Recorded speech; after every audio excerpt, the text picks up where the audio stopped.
Hi guys and welcome back to my channel.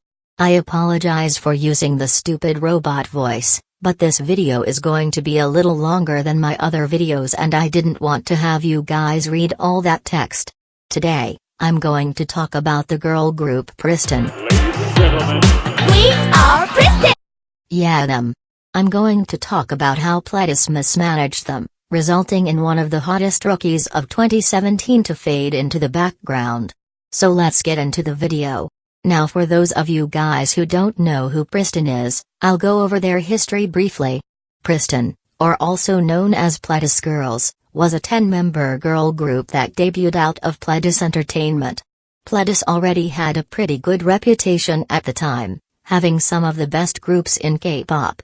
The members consist of Na Young, Roa, Yua, Yunwoo, Rina, 𝙊𝙀𝙀𝙉, Hana, Sungyun, Seon, and Kyla.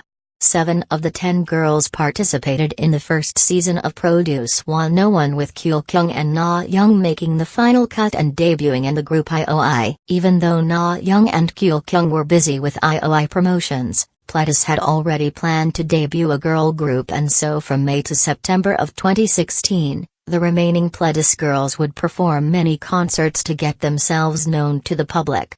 Once IOI had disbanded and all the girls returned to their respective agencies, all 10 Pledis girls would post dance covers between the months of December of 2016 to January of 2017, slowly hinting their debut.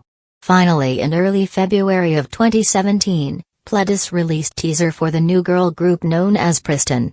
Pristin officially debuted on March 21, 2017 with the album Hi Pristin and the title track 𝙊𝙀𝙀𝙀𝙁. The song was a massive hit and was received very well. And then pristin ran into their first problem. One of the members, Kyla, was ostracized because to many people, she was seen as overweight even though she was at a normal weight for her age. Though she was healthy, she wasn't seen as the typical Korean beauty standard. It got to a point where fans refused to cheer for her during her solo stage time at a fan sign.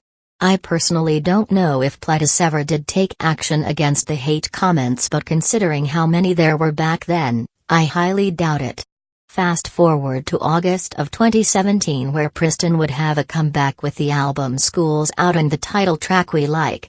Again, the song was well received and showed that pristin had a bright future ahead of them.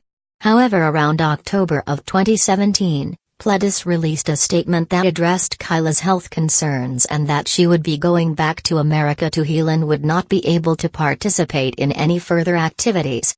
Many fans gave her wishes and prayers, hoping that she would feel better.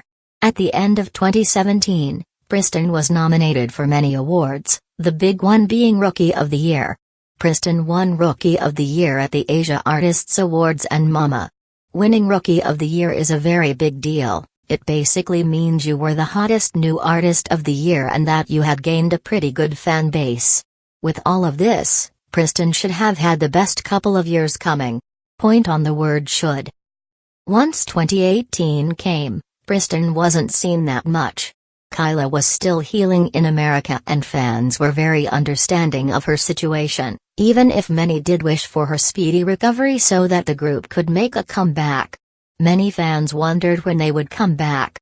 The girls were active on V Live but no word of a comeback or if Kyla was going to return was ever mentioned. And then this happened.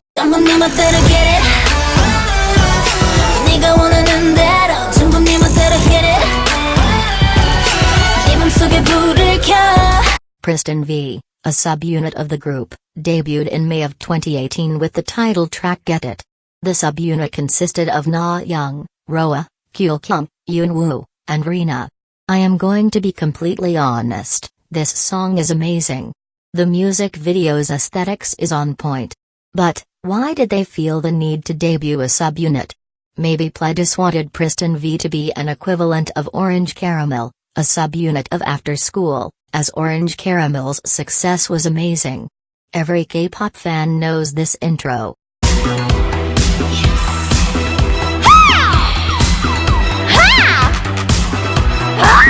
Pristin V continued their promotions and once they had finished, they disappeared again. Yes, They were active on V Live for a bit, but Pledis was still not giving us any details about whether a group comeback was going to happen and if 𝙊𝙀𝙀 was ever going to return.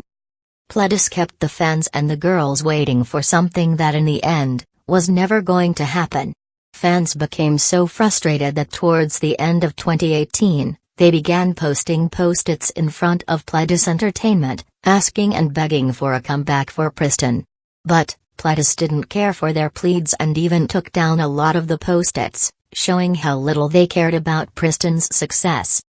Finally, in May of 2019, Pledis announced Pristin's disbandment, with many of the girls leaving Pledis. The girls only had one comeback due to the company not giving them the attention they not only needed but deserved.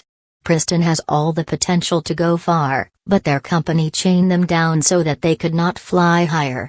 The question that a lot of people were asking though, is why?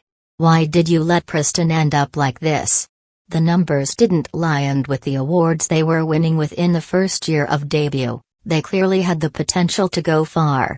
In the end, history repeated itself, and Pledis valued their current boy groups at the time over Pristin. Please note that I am not bashing Newest or 17. I love both groups dearly, but it makes sense, Pledis can't manage their girl groups for shit. During 2018, 17 were preparing for their Japan debut and an Asia tour, and Newest W were performing more often due to the success they earned for their group after performing on Produce 101 Season 2, while their other member Minyoon was promoting with 101 at the time. All of Pledis's money was spent on these groups with very few left to spend on Pristin, maybe one of the reasons they opted for a subunit debut rather than a full group comeback.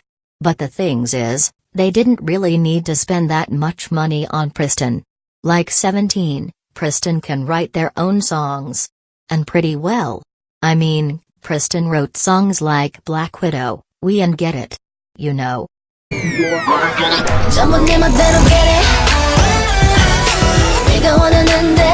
Yeah. You got it.